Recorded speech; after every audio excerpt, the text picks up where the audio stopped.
परमहंस गाथा भाग पहलो। सद्गुरु स्वामी श्री दयानंद स्वामी जीवन कहो। प्रसादीनो प्रताप। उत्तमानंद स्वामी उर्फे दयानंद स्वामी अतिशय दयावाळा હતા, એટલે જ ભગવાન સ્વામિનારાયણે એનું નામ દયાનંદ સ્વામી રાખ્યું હતું. મૂર્તિમાન દયાની મૂર્તિ એટલે દયાનંદ સ્વામી. એકવાર ભગવાન સ્વામિનારાયણ પરમહંસોને આજ્ઞા કરે છે કે તમે સત્સંગ વિચરણ કરવા માટે જાઓ અને જે ગામમાં જાઓ ત્યાં ભિક્ષા માગીને જીવન નિર્વાહ કરવો. 5 દિવસ ભિક્ષા ન મળે, ઉપવાસ થાય તો 6ઠા દિવસે ગામ બદલવું. ભગવાનની આ આજ્ઞાને મસ્તકે ચડાવી દયાનંદ સ્વામી પોતાના મંડળના લગભગ 7 સંતોની સાથે વિચરણમાં નીકળ્યા. ફરતા ફરતા સ્વામી જુંડાલ ગામ આવ્યા. આ ગામમાં તે સમયે એક સંન્યાસી રહેતા હતા. ગામમાં તેનું ખૂબ જ વર્ચસ્વ હતું. પોતે હોકો અફીણ એ આદિકના બંધાણી હતા.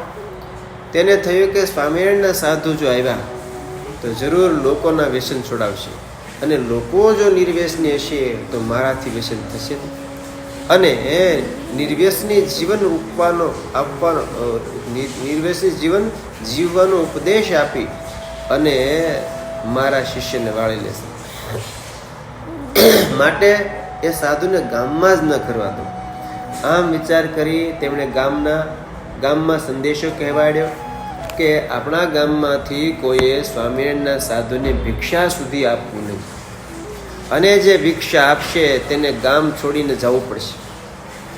ગામના આગેવાન આ સંન્યાસીના હુકમથી દયાનંદ સ્વામી વગેરે સંત મંડળના 3 દિવસ ગામમાં ભિક્ષા માટે ગયા, પણ કોઈએ ચપટી લોટ પણ આપ્યો નહીં. સંતોને 3 દિવસના ઉપવાસ થયા. 4થા દિવસે દયામૂર્તિ એવા દયાનંદ સ્વામીએ વિચાર્યું કે આપણી પૂજામાં પ્રસાદીની સાકર છે, આપણે સામેથી આપવાની પહેલ કરીએ તો કદાચ ભગવાન કૃપા કરે. સંતોના ઉતારા નજીક ગામના નાના બાળકો રમવા આવ્યા. એક બાળકને તરસ લાગી એટલે સંતોની પાસે આવ્યો. દયાનંદ સ્વામીએ તેમને પ્રેમથી પાણી પાયું, થોડી પ્રસાદીના ભાગરૂપે સાકર આપી, અને પાણી પી સાકર જમતા જ બાળકને ભગવાનના અલૌકિક દર્શન થયા. તેના અંતરમાં આનંદની અનુભૂતિ થઈ. હવે ઘરે ગયો, તેની માને વાત કરી. ગામના પાદરમાં સંતો આવ્યા છે, બહુ પવિત્ર છે. એમના હાથની હું 2 કાંકરી પ્રસાદીની જમ્યો અને મારા હૃદયમાં શાંતિ થઈ. અરે ભગવાનના દર્શન થયા.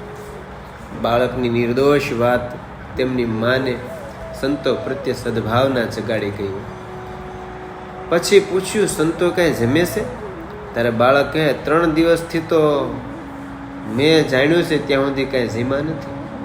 છતાં ગામમાંથી કોઈ તેને ભિક્ષા આપતું હોય તો મને ખબર નથી, પણ લગભગ તો આપતું નથી એવું નાના સંતો કહેતા હતા. તરત જ તેની માએ લોટ દાળ સીધું તૈયાર કર્યું અને બાળકને ભરીને આપ્યું અને કહે છે, જા બેટા જા, તને સંતોએ જે સાકર આપીને એ સંતોને આપીએ. સંતો પાસે જાય છે અને કહે છે કે લ્યો, મારી માએ આ તમારા સંતો માટે સીધું મોકલ્યું છે, આ રસોઈ બનાવો ને જમો. ત્યારે સંતોએ કહ્યું, ભાઈ તારા પિતાને ખબર છે? ત્યારે નિર્દોષ બાળક કહેશે કે જો મારા પિતાને ખબર પડે તો મને ને મારી માને બેયને મારે, કેમ કે ગામ ગુરુનો હુકમ છે કે તમને કોઈ ભિક્ષા નહીં આપે. દયાનંદ સ્વામી કહે, ભાઈ તમે પિતાને પૂછ્યા વગર લાવ્યા એટલે અમારા માટે અણહકનું થઈ ગયું, માટે પાછું લઈ જાઓ. તમારા પિતાને ખબર પડે તો અમને પણ મારે, અમને પણ જેમ તેમ બોલે, ભગવાનને પણ જેમ તેમ બોલે, અને તમને તો મારે, માટે અમારાથી નહીં લેવાય. નિર્દોષ બાળક સીધું લઈને પાછો ઘરે આવે છે, અને સાંજ સમયે એનો બાપ ઘરે આવે. પિતા પાસે સીધું મૂકીને બાળક મેંડો રડવા હોય. એના બાપ કહે, પણ શું કામ? ત્યારે કહે, પિતાજી ગામમાં સંતો આવ્યા છે એમના હાથની મેં સાકર જમી અને મને ભગવાનના દર્શન થયા. અંતરમાં શાંતિ થઈ. અને હું જ્યારે ઘરે આવ્યો ત્યારે માએ કીધું કે તો બેટા સંતો ભૂખ્યા હોય તો જમાડી આવ્યા. તો હું સીધું લઈ અને આપવા ગયો ત્યારે સંતોએ સ્વીકાર્યું નહીં. તારા પિતાશ્રીની આજ્ઞા વિના અમે સીધું નહીં સ્વીકારીએ. અને સંતોએ આજે ચોથો ઉપવાસ કર્યો. બોલતા બોલતા બાળકનું હૈયું ભરાઈ ગયું. નિર્દોષ બાળકના મુખની વાત સાંભળી પિતાનું હૃદય પણ દ્રવી ગયું.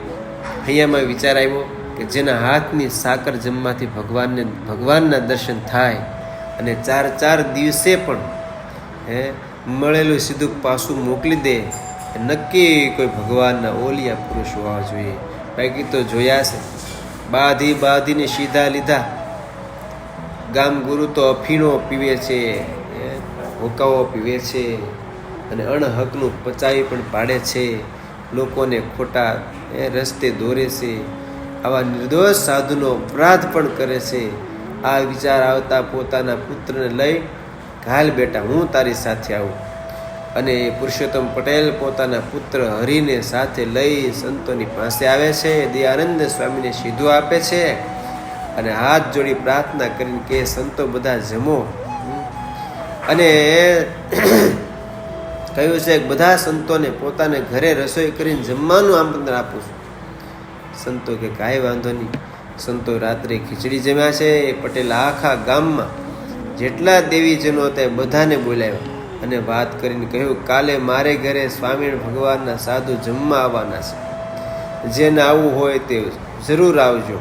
સત્ય વાતનો રણકારો જુદો હોય. બધા દેવી જે જીવો હતા પુરુષોત્તમ પટેલની વાતમાં સહમત થયા.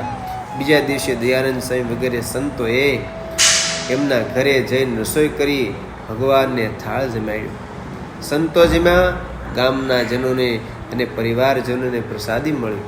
ભગવાન સ્વામિનારાયણ મહિમાની અને કરુણાની વાતો થઈ. તેથી જુંડાલ ગામમાં એક સાથે 110 ભાવિકજનોએ કંઠી બાંધી અને ભગવાન શ્રી હરિના આશ્રિત થયા. આમ સંતોએ સહન કરીને સામેથી કંઈક વસ્તુ પદાર્થ પ્રસાદી આપીને આ જુંડાલ ગામમાં સત્સંગના શ્રી ગણેશ કર્યા. પછી તો દયાનંદ સ્વામીની કૃપાથી આખા જુંડાલ ગામમાં સત્સંગ થયો અને એ પંથકમાં પણ અનેકને સત્સંગનો રંગ લાગ્યો. આવી રીતે દુઃખ વેઠીને દિલમાં દયા રાખીને સંતોએ ભગવાન સ્વામિનારાયણની ઓળખાણને પહેચાન કરાવી છે. આવા અભયદાન આપનારા સદગુરુ દયાનંદ સ્વામીને લાખ લાખ દંડવત હોજો. સહજાનંદ સ્વામી મહારાજની જય.